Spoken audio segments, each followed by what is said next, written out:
He walked into the bank not as a criminal, but as a man who carried dignity in every step. Yet within moments, the world around him would twist that dignity into suspicion.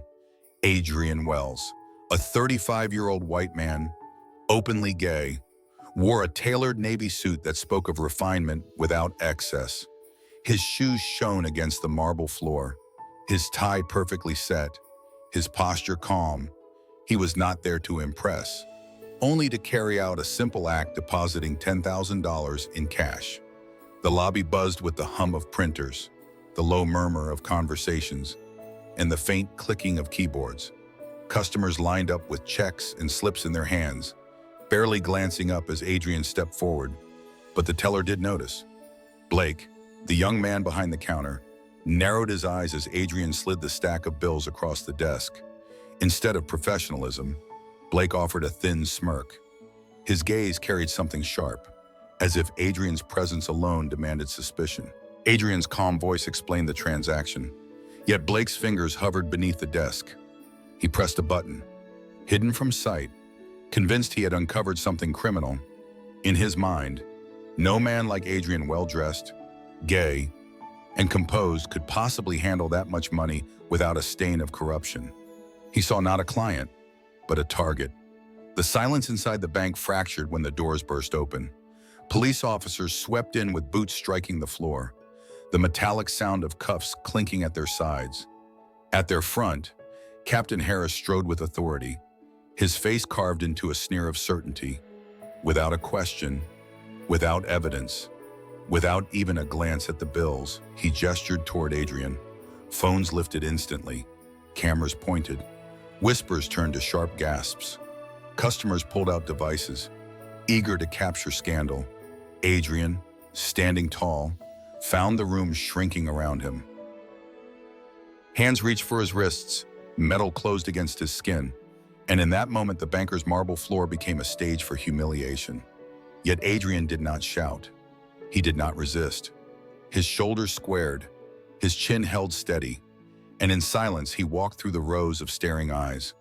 He let the weight of their judgment hang in the air, but he refused to bend beneath it. Dignity became his shield.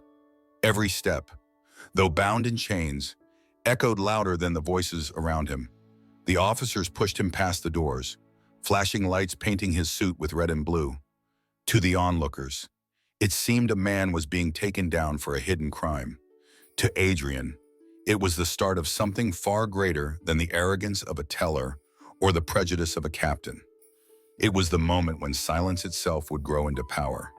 Because in this life, there are times when no defense can be louder than restraint.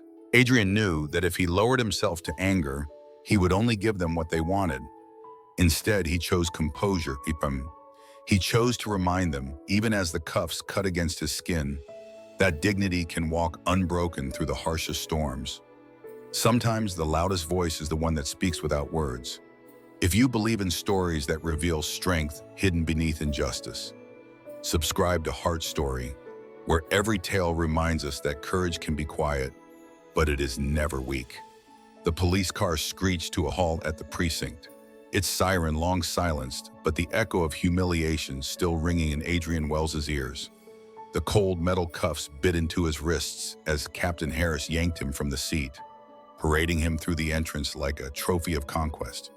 Inside the station, the fluorescent lights flickered against walls the color of smoke, casting every shadow sharper, every gesture harsher. Captain Harris stood tall, chest pushed out, carrying himself with the arrogance of a man who thought he had the world under his control. His eyes locked onto Adrian with disdain sharpened by prejudice. He sneered at the suit, the polished shoes, the calm composure, and spat words laced with venom. To Harris, the scene was simple. A man like Adrian could not possibly walk in with $10,000 without having stolen or laundered it. The captain's voice cut like glass as he mocked not only the transaction, but the very identity Adrian carried with quiet pride. In the stale air of the interrogation room, Harris paced, barking accusations that piled upon one another without proof. Each insult was not about evidence, but about image. To him, Adrian's sexuality, his demeanor, and even his silence were all reasons to doubt his worth. The room was filled not with the pursuit of justice, but with the echo of stereotypes. Through it all, Adrian remained steady. He asked for nothing more than the simplest gesture of fairness to check his identification. For a moment, Harris laughed, brushing off the request as though it were the desperate plea of a guilty man. But one officer in the corner hesitated, young, with duty still fresh in his eyes. He stepped forward, took the leather wallet from Adrian's pocket, and slid out the identification card. His face drained of color the moment he read the title printed in bold beneath Adrian's name, Global Head of Human Resources, Wells Capital Bank. Silence spread across the room, thicker than smoke, heavier than steel. The officer's voice cracked as he repeated the words aloud. Suddenly, the walls that had been closing in on Adrian seemed to shift, pressing instead upon Harris in the weight of his arrogance. The realization rippled like a stone dropped into water. Adrian was not an ordinary client. He was not a suspect waiting to be broken. He was an executive, a man of authority inside the very institution they had mocked him for entering. The foundation of Harris's certainty collapsed in an instant. His confidence faltered, his sneer replaced by the uneasy twitch of a man watching his power slip through his fingers. Word spread quickly beyond the walls of that room. By the time Adrian's cuffs were removed, whispers had already reached higher offices. Leaders from both the police department and the bank arrived, their faces darkened with anger. They saw not only an act of arrogance, but of discrimination so blatant it could not be hidden. Harris, once commanding, stood cornered under their scrutiny. Blake, the teller whose suspicion had sparked it all, was summoned as well. His smugness drained as the magnitude of his mistake became clear. Adrian remained silent, his presence alone a condemnation louder than any speech he could have given. His silence did not mean weakness. It was the deliberate choice of a man who knew his worth did not need defending. And in that silence, the lesson emerged. True strength is not always in the fight, nor in the shouted defense of innocence. Sometimes it lies in the stillness of a person who knows that truth, once revealed, needs no embellishment. Prejudice thrives on noise, but it crumbles in the face of quiet certainty. The fallout began almost immediately. At the very same bank branch where suspicion had turned into humiliation, justice began to carve its mark. Blake, the teller who had set the trap in motion with a flick of his finger, now faced the collapse of his carefully crafted facade. Documents long buried beneath administrative dust were unearthed, complaints filed by clients about his arrogance, reports from colleagues detailing his constant misconduct, warnings ignored until now. What had once been dismissed as minor grievances now formed a mountain of evidence too high to overlook. The termination came swiftly. His dismissal was not just a loss of employment, it was the public exposure of every flaw he had tried to conceal. Blake's downfall did not end behind closed doors. In a cruel twist of irony, the same man who had once wielded power behind a desk was soon seen sweeping streets outside the very bank where he had mocked Adrian Wells. The orange uniform he wore for community service became his new identity. Customers who had once been subjected to his sneers now walked past, whispering with a mixture of pity and satisfaction. His pride, once so sharp, had been reduced to dust at his feet. Meanwhile, Captain Harris faced the consequences of authority misused. The internal investigation stripped away the armor of his title. He was suspended, his reputation fractured as questions about his conduct spread through the department. His history revealed more than one instance where bias had dictated action, where personal prejudice outweighed the duty of fairness. For years, his badge had shielded him, but this time the shield cracked. Even those who once admired his stern leadership now stepped back, wary of the stench of corruption that clung to his name. Adrian watched none of these scenes with triumph. He returned to his office where the glass walls overlooked a city that had nearly witnessed his public ruin. Colleagues greeted him with respect, their voices tinged with both relief and unease. He moved quietly through the corridors, carrying the weight of what had happened, but refusing to let it define his steps. His silence remained unbroken, for he understood that the story was far from finished. Beyond the walls of the bank, the incident stirred conversations in households, offices, and newsrooms. People debated not only the misconduct of Blake and Harris, but also the fragility of systems meant to protect the innocent. How could suspicion alone justify change? How could arrogance silence reason? These questions lingered, pressing into the conscience of a society too familiar with such stories. The images of Blake in an orange vest sweeping the pavement became symbolic. They spread online, juxtaposed with the footage of Adrian's arrest. The contrast painted a lesson more powerful than any courtroom sentence. Pride built on prejudice, it is destined to collapse under its own weight. Adrian, seated in his quiet office, chose not to gloat. Instead, he reflected on the irony of justice. It did not roar in grand gestures. It unfolded piece by piece, dismantling false power while elevating dignity. And in that unfolding, it revealed a truth the world too often forgets. Respect cannot be demanded through intimidation or secured by arrogance. It must be earned through integrity. And once lost, no title or position can restore it. The story that had begun inside a quiet neighborhood bank branch no longer belonged only to those who had witnessed it. The clip recorded on a customer's phone spread across platforms like wildfire. In grainy frames, Adrian Wells was shown in his navy suit, hands bound in steel, walking with calm dignity while officers led him away. The image of his composure, even in humiliation, struck a nerve across millions of screens. Outrage followed. Comment sections overflowed with demands for accountability. Hashtags multiplied, and voices rose against the casual cruelty inflicted on a man who had done nothing more than carry his own money into a bank. The footage did more than expose injustice. It ignited a conversation. People spoke about systemic bias, about how suspicion was too often tied to prejudice rather than reason. News anchors replayed the clip, their voices sharp with disapproval, while columnists dissected the arrogance of Blake and the recklessness of Captain Harris. The world, for a brief moment, united in anger. Yet through the storm of commentary, one figure remained notably silent: Adrian himself. When he finally stepped into the public eye, it was not to recount his humiliation in detail, nor to demand vengeance. Standing at a podium before cameras and flashing lights, Adrian's presence alone silenced the crowd. He spoke not of anger, but of dignity. He explained that in the face of cruelty, silence had been his shield.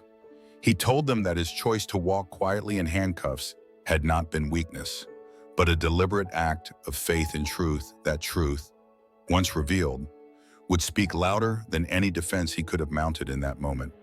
The words carried far beyond the room. For the LGBT community, Adrian became a symbol of resilience. They saw in him not just a man who endured humiliation, but one who faced it without letting it define him. Across social networks, his image was celebrated, not as a victim, but as a testament to strength that does not shout.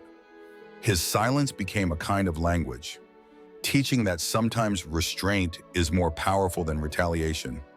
Meanwhile, the pressure on institutions grew heavier. Both the police department and the bank's leadership faced mounting criticism.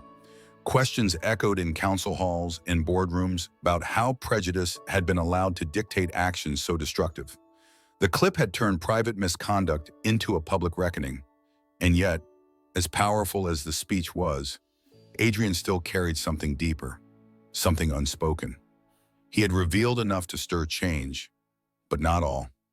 There was a final truth he kept close, waiting for the right moment. It was a truth not about silence, but about identity. One that would not only alter the narrative of his humiliation, but reshape the very foundation of the bank itself. The world had already begun to honor him as a figure of justice. What they did not yet know was that his role reached further than the executive title on his identification card. The man they had seen walking in handcuffs was not only a victim turned symbol, he was holding a piece of the story that could change everything once it was revealed. Injustice thrives in darkness, but the light of exposure can transform it into accountability. Adrian's restraint reminded the world that true dignity does not always come from fighting back in the moment. It comes from trusting that truth, when unveiled, has the power to dismantle lies on its own. The day of the press conference arrived under skies heavy with anticipation. Reporters filled the hall, their cameras aligned in perfect rows, lenses glinting under the lights. At the front of the room sat the board of directors of Wells Capital Bank, their expressions grave, their hands folded in front of them as if bracing for impact. The world waited, holding its breath, for the conclusion to a story that had already shaken faith in justice. Adrian Wells entered not as a man subdued, but as one who had endured trial and refused to break. He carried himself with the same dignity he had shown when walking in handcuffs, his navy suit pressed, his eyes steady. The murmurs that spread through the crowd softened into silence as the chairman of the board rose and addressed the gathering. With deliberate calm, the board revealed the truth that had remained hidden from the public until this moment. Adrian was not only the global head of human resources. Weeks earlier, the chairman of the bank, a man who had built the institution with strength and vision, had passed away unexpectedly. In the wake of his death, the terms of succession had been executed. What few outside the boardroom knew was that Adrian had been his lawful husband, bound not only by love, but by the recognition of the law, by right of inheritance. Adrian now held the authority of ownership over the entire Wells Capital Bank. The revelation landed like thunder. Gasps swept through the room, pens dropped onto notepads, and cameras scrambled to capture every flicker of reaction. Those who had mocked him, those who had doubted him, were forced to confront the scale of their error. Blake, who had once sneered over a stack of king, and Captain Harris, who had ordered the cuffs without evidence, now understood the magnitude of the man they had tried to humiliate. He was not simply an executive. He was the rightful owner of the very system they had sought to weaponize against him. Adrian did not use this moment to seek revenge. His words, when he finally spoke, were measured, almost gentle. He told the world that hatred shrinks those who wield it, that prejudice strips power from those who cling to it. He reminded them that true justice is not about crushing an enemy, but transforming pain into strength. And he stood as living proof that dignity, even when tested by chains, can rise higher than arrogance. For the LGBT community, his revelation was more than symbolic. It was a declaration that love, once hidden in the shadows, had the power to inherit legacies and shape empires. It was proof that a man dismissed as unworthy could, through truth and resilience, become the very embodiment of justice. The cameras kept rolling as Adrian stepped back from the podium, his silence once again louder than applause. He had shown the world that the man they saw in cuffs was, in fact, the one holding the keys. And in the quiet that followed, the lesson was unmistakable: dignity cannot be stolen by humiliation, nor erased by prejudice. It endures, it transforms, and in time, it triumphs. Now tell me, if you were standing in Adrian's place, would you have chosen silence as your weapon? Or would you have fought with words? Comment below with your answer. And don't forget to subscribe to Heart Stories, where every story reveals that beneath injustice, there is always the power to rise stronger.